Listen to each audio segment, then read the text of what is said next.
Olá, como vão todos? Espero que todos estejam bem, com saúde e em paz. Nós vamos iniciar mais este estudo da doutrina espírita com a prece que Jesus nos ensinou. Pai nosso, que estais nos céus, santificado seja o vosso nome. Venha a nós o teu reino, seja feita a tua vontade, na terra como nos céus. O pão nosso de cada dia dai-nos hoje. Perdoa, Senhor, as nossas dívidas, na medida em que perdoamos aos nossos devedores.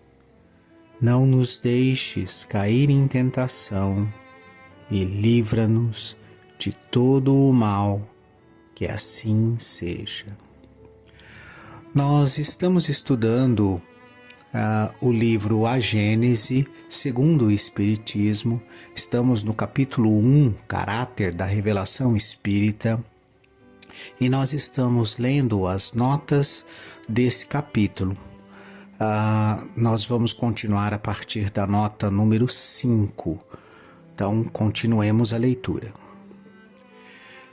Significativo testemunho, tão notável quão tocante, dessa comunhão de ideias que se estabeleceu entre os espíritas pela conformidade de suas crenças, são os pedidos de prece que nos chegam dos mais distantes países, desde o Peru até as extremidades da Ásia, feitos por pessoas de religiões e nacionalidades diversas e as quais nunca vimos.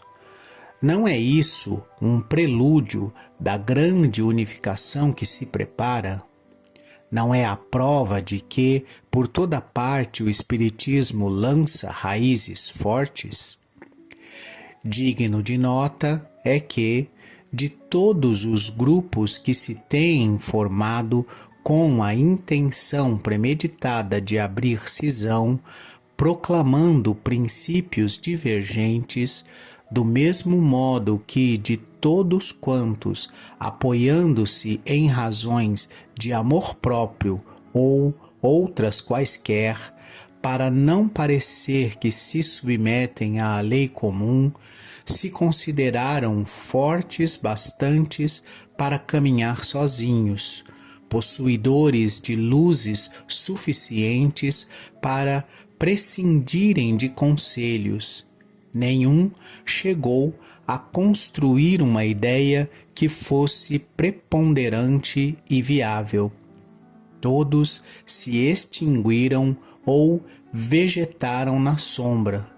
Nem de outro modo poderia ser, dado que, para se exalçarem, em vez de se esforçarem por proporcionar maior soma de satisfações, rejeitavam princípios da doutrina, precisamente o que de mais atraente há nela, o que de mais consolador ela contém e de mais racional.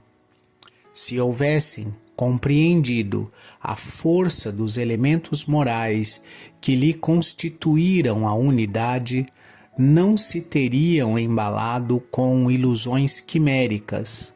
Ao contrário, tomando como se fosse o universo o pequeno círculo que constituíam, não viram nos adeptos mais do que uma camarilha facilmente derrubável por outra camarilha. Era equivocar-se de modo singular no tocante aos caracteres essenciais da doutrina, e semelhante erro só decepções podia acarretar. Em lugar de romperem a unidade, quebraram o único laço que lhes podia dar força e vida. A gente precisa compreender nessa leitura que não só nesse tempo de Kardec, mas também nos dias de hoje, você ter um grupo de pessoas que querem ter a verdade como a fonte, né? Ou seja, essas pessoas se consideram a fonte única da verdade e tudo o que parte delas é que deve ser aceito e deve ser utilizado pelo restante. Essa necessidade de ter um destaque maior em relação ao todo, ela é sempre sinal de vaidade. Seja uma vaidade dentro de um grupo pequeno, como por exemplo um único centro espírita, e ali um grupo de pessoas tenta ser a referência daquele grupo, no sentido de que apenas aquilo que eles dizem, apenas aquilo que aquele pequeno grupo consegue em matéria de comunicações e de fenômenos mediúnicos é o conteúdo da verdade, é o conteúdo que todo o restante do centro espírita deve aceitar, né? Dessa mesma maneira como isso acontece num núcleo pequeno, isso acontecia também num núcleo grande, que era toda a doutrina espírita sendo divulgada mundialmente, né? Kardec fala aqui do Peru, né, até a Ásia, ele recebendo pedidos de prece, né, e mostrando essa unidade de que as pessoas com as mais diversas nacionalidades, com as mais diversas crenças, se gravitavam, se colocavam, se reconheciam, se encontravam as suas respostas através das revelações do Espiritismo, através da leitura da Revista Espírita na época e dos livros da obra básica. Nesse contexto, a gente precisa compreender que nenhum de nós tem a verdade absoluta, nenhum de nós tem esse conteúdo pleno. Como foi dito anteriormente, a doutrina espírita não é algo feito única e exclusivamente por uma única pessoa, por um Messias enviado, mas ela é a revelação dos espíritos do plano espiritual em relação ao plano material. É esse reestabelecimento de comunicação mais direta e que traz todos os nichos, todos os níveis de espíritos esclarecidos e não esclarecidos, embrutecidos e raivosos, como espíritos mansos e pacíficos. Você tem todo tipo, todos os níveis, os milhares, os milhões de níveis de evolução e de esclarecimento, trazendo informações. Essas informações, incluídas num contexto de várias informações e passadas todas elas pelo crivo da razão, você faz o trabalho, né? O Kardec mostrou para a gente como fazer isso, né? Demonstrando isso de forma muito didática e clara, a maneira como isso deve acontecer, e nós devemos continuar fazendo isso o tempo todo. O Chico Xavier, nesse período aqui no Brasil em que teve encarnado, demonstrou para a gente como cuidar disso, como fazer isso, como ter as vontades de desenvolver as virtudes corretas, nos guiando nesse processo, mas esse processo é contínuo. As psicografias, as manifestações mediúnicas, as psicofonias, todas essas manifestações continuam acontecendo e novas informações continuam chegando. São essas informações a verdade? São essas informações verdadeiras no sentido de que devemos agregá-las ao rol dos conhecimentos que a gente já tem? é a nossa razão quem deve raciocinar sobre isso. São os conhecimentos que já temos, sejam eles da doutrina espírita, sejam eles da ciência, da medicina humana, sejam eles de onde for, mas os conhecimentos robustos que nós já temos devem ser o filtro, a peneira pela qual a gente deve passar essas informações, usando a razão para discernir o que é o correto do que é o incorreto.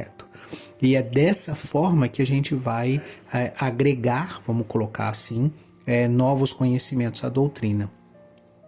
Mas, ao mesmo tempo, jamais nos colocar na posição vaidosa de sermos a única fonte. Então só no nosso centro espírita é que chegam informações, só através da nossa mediunidade é que chegam informações verdadeiras. Nunca, jamais ter esse pensamento, porque o que dá força à doutrina espírita é exatamente essa dispersão, é exatamente esse conjunto de informações que não chega num único centro, mas em vários centros espíritas, que não chega através de um único médium, mas através de diversos médiums, que não chega através de uma única linguagem, mas através da linguagem de vários países, de várias religiões, porém com um conteúdo coerente, semelhante e fortalecido entre si. E é assim que a gente vai separar o bom grão do mau grão, a boa informação da má informação. Se a gente não se submete a esse critério, se a gente não se submete a esse crivo da generalidade de que a informação vai chegar a diversas fontes ao mesmo tempo, a gente fatalmente vai ser envolvido pela vaidade, vai ser envolvido pelo orgulho e vai se perder ao longo do caminho, se tornando fracos e inertes, né? O Cristo, numa das suas mensagens, através dos médiuns, ele diz que reuniu em feixes o bem disperso, né? Ou seja, o bem disperso na humanidade é reunido como um feixe, se tornando forte quando você está em volta de uma mesma doutrina e quando todos seguem os mesmos princípios dessa doutrina. Seguir princípios não é seguir dogmas. Seguir princípios é usar o raciocínio lógico para obter as informações corretas. E isso a gente não pode perder como foco principal dos nossos estudos e como meio de avaliar as informações que a gente vem recebendo ao longo dos anos através dos fenômenos mediúnicos, da psicografia, da psicofonia e N outros fenômenos. Sigamos na leitura. Esse o objeto das nossas publicações, que se podem considerar o resultado de um trabalho minucioso. Nelas, todas as opiniões são discutidas, mas as questões somente são apresentadas em forma de princípios, depois de haverem recebido a consagração de todos os controles, os quais só eles lhes podem imprimir força de lei e permitir afirmações. Eis porque não preconizamos levianamente nenhuma teoria e é nisso exatamente que a doutrina, decorrendo do ensino geral, não representa produto de um sistema pré-concebido. É também donde tira a sua força e o que lhe garante o futuro. Então, nessa nota número 6, a gente observa que Kardec está fazendo exatamente um resumo de tudo que eu levei um tempão para falar, né? Ou seja, você ter a humildade de aceitar o crivo de outros centros espíritas, de outros médiuns e de outras revelações vindas de outros espíritos é que vai dar essa força e permitir afirmações. Qualquer coisa antes disso, enquanto você não passar por todos esses controles e por toda essa racionalidade, você está no campo da, vamos dizer assim, da teoria. Né? Você pode ter uma teoria muito boa, mas você ainda não pode afirmar que aquilo é o real, a não ser que você tenha passado por todos esses filtros de racionalidade. Né? Kardec aqui na nota número 7, ele faz uma demonstração disso, né? Falando sobre o controle universal do ensino dos espíritos, que está na Revista Espírita de abril de 1864, né?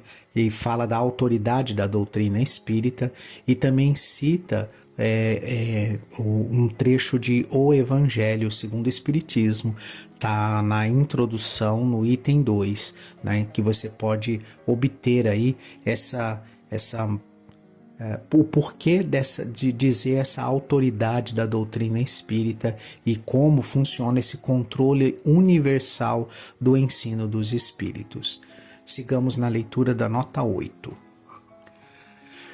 Diante de declarações tão nítidas e tão categóricas, quais as que se contêm nesse capítulo caem por terra todas as alegações de tendências ao absolutismo e à autocracia dos princípios, bem como todas as falsas assimilações que algumas pessoas prevenidas ou mal informadas emprestam à doutrina.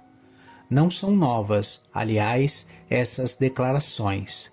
Temo-las repetido muitíssimas vezes nos nossos escritos, para que nenhuma dúvida persista a tal respeito. Elas, ao demais, assinalam o verdadeiro papel que nos cabe, único que ambicionamos, o de mero trabalhador. Então Kardec aqui demonstra como ele se vê, né? Apesar de hoje a gente ter esse respeito profundo por esse espírito que nos deixou esse trabalho tão minucioso e essa metodologia de análise das comunicações espíritas tão vamos dizer assim, detalhada e bem elaborada, o próprio Kardec se considera um mero trabalhador, como qualquer um de nós, apesar do seu grau de evolução, apesar da sua indiscutível capacidade pedagógica e de conhecimentos, ele se coloca na posição de um mero trabalhador, como se ele fosse simplesmente apenas mais um a contribuir com esse procedimento, com esse processo de divulgação da doutrina espírita. Mas observem que ele condena de toda maneira, ou reprova, para não dizer condena, reprova de toda maneira esse absolutismo e essa autocracia. Né? O que é absolutismo? O meu princípio é absoluto e inabalável, né? O meu princípio é que é verdadeiro, o meu princípio é que vale, todos os outros princípios não valem. Essa autocracia que é o eu mando, vocês obedecem. Ele não se coloca nessa posição, ele se coloca na posição de quem avalia todas as informações, utiliza raciocínio, lógica e razão para encontrar qual é o bom grão e qual é o mau grão, e separa, e ele não joga fora aquilo que ele chama de mau grão. Ele, mesmo aquilo que é o mau grão, ele usa como exemplo para que a gente saiba como diferenciar uma boa comunicação, uma comunicação que tem bons conceitos, de uma comunicação que tem maus conceitos, independente de qual é a assinatura dessa comunicação, de qual é o espírito que se diz espírito comunicante nessa informação ou nessa transcrição. E é isso que a gente precisa compreender. Mesmo aquilo que chegou e foi classificado como falso, teve a sua serventia para nos ensinar o porquê é falso, aonde é que está a discrepância, né? Como que um espírito evoluído e esclarecido jamais coloca em qualquer informação sua algo que seja dúbio, algo que seja verdadeiramente sabido de que aquilo é falso, de que aquilo não é verdade, né? Então a gente precisa ter esses exemplos das más comunicações como aprendizado para poder diferenciar o que vem pela frente, porque ainda virão novas comunicações e novas revelações pela frente. Sigamos na leitura. A anteposição do artigo à palavra Cristo, do grego Christos, ungido, empregada em sentido absoluto, é mais correta. Atento que essa palavra não é o nome do Messias de Nazaré, mas uma qualidade tomada substantivamente. Dir-se-á, pois, Jesus era Cristo, era o Cristo anunciado, a morte do Cristo, e não de Cristo, ao passo que se diz a morte de Jesus e não do Jesus. Em Jesus Cristo, as duas palavras reunidas formam um só nome próprio. É pela mesma razão que se diz o Buda Gautama conquistou a dignidade de Buda por suas virtudes e austeridades. Disse a vida do Buda do mesmo modo que o exército do faraó e não de faraó. Henrique IV era rei, o título de rei, a morte do rei e não de rei. Nessa nota, Kardec faz uma distinção entre o que é o nome que nós conhecemos, né? Por isso chamamos de Jesus de Nazaré a personagem, o nome que foi dado a esse espírito que encarnou uma única vez entre nós no planeta Terra, né? Então foi dado a esse espírito naquela encarnação o nome de Jesus. Esse é um nome próprio, assim como o meu nome é Valdir, como o nome de outro pode ser Cláudio, como o nome de outro é José, de outra pessoa Maria e assim sucessivamente. Então esse é um nome próprio, Jesus é um nome próprio. A característica de ser Cristo, né, como o próprio nome diz, é o ungido, no sentido de que as pessoas confundem ungido com escolhido, não é exatamente isso, né? Mas ungido no sentido de que esse espírito alcançou um grau de conhecimento, de sabedoria e de evolução que você não se refere mais a ele simplesmente como um de nós, né? Ou como um espírito regular, geral, né? Então você o chama de Cristo, de ungido, no sentido de que ele alcançou a iluminação própria, ele entrou em contato direto com Deus. Nesse sentido, ele está ungido.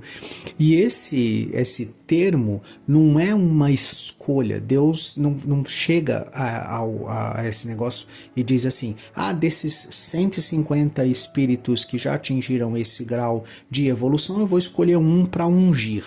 Não é isso que acontece, né? Esse ungido, no sentido de ser agraciado com o título de né, dado o nome de, equivaleria, por exemplo, ao que a gente faz nos nossos graus de conhecimento. Então a gente diz que uma pessoa é mestre em determinado conhecimento ou doutor em determinado conhecimento, né? Por quê? Porque ela se esforçou, ela obteve graduações múltiplas até chegar naquele grau de conhecimento, naquele grau de evolução em que ele pode ser chamado de mestre ou de doutor. Aqui, no caso, é um grau de evolução moral que o torna ungido, no sentido de estar envolvido e em contato direto com Deus. Por isso, um espírito crístico, né? Ou essa palavra Cristo, ela é um título. Só que no caso nosso, esse título ele pode ser perdido. Como assim perdido? Se essa pessoa não se atualizar, se essa pessoa não se desenvolver, o cara que é mestre hoje, ele pode deixar de ser mestre, vamos dizer assim, em matéria de conhecimento, porque o conhecimento avança, e avançando, ele não se tornando especialista nesse novo avanço dentro da mesma área, ele passa a estar desatualizado. Então ele perderia, vamos dizer assim, esse respeito de mestre ou esse respeito de doutor, porque não se mantém atualizado dentro da linha de conhecimento que vai torná-lo o especialista naquela área. No caso do ungido, isso não acontece. No caso do ungido, nós estamos falando de um espírito que adquiriu todo o conhecimento sobre toda a criação, sobre o universo, e por isso ungido, né? Por isso contato direto com Deus, né? É diferente do nosso dia a dia, vamos colocar assim, em que o nosso aprendizado ainda não está completo. Mesmo quando a gente atingir o máximo grau de conhecimento que a gente tem, esse conhecimento não é todo o conhecimento do universo. A gente ainda tem muita coisa para descobrir, muita coisa para aprender a respeito do universo. Então a gente não pode em nenhum momento dizer eu sei tudo sobre o universo, porque a gente não sabe, né? E é nesse sentido que a gente deve se referir sempre no sentido né? Então ele diz assim, o Cristo anunciado, a morte do Cristo, então o Cristo, né? E quando a gente se refere à pessoa, né, ao personagem, né, a gente precisa ter essa ideia de quem é. Então, por exemplo, o Cristo, por ser um espírito já evoluído, o Cristo não morre. Quem morre? Morre Jesus. Quem é Jesus? Jesus é o final da encarnação. Então é aquela personagem que aquele espírito viveu com o nome de Jesus, aquela personagem terminou. Então é a morte de Jesus e não a morte do Cristo, porque o Cristo não morre. O Cristo é uma referência à evolução moral, intelectual do espírito em questão. E Jesus é o nome que foi dado a esse espírito naquele curto espaço de tempo daquela encarnação que levou 33 anos de período entre o nascimento e a morte de Jesus, e não o nascimento e a morte do Cristo.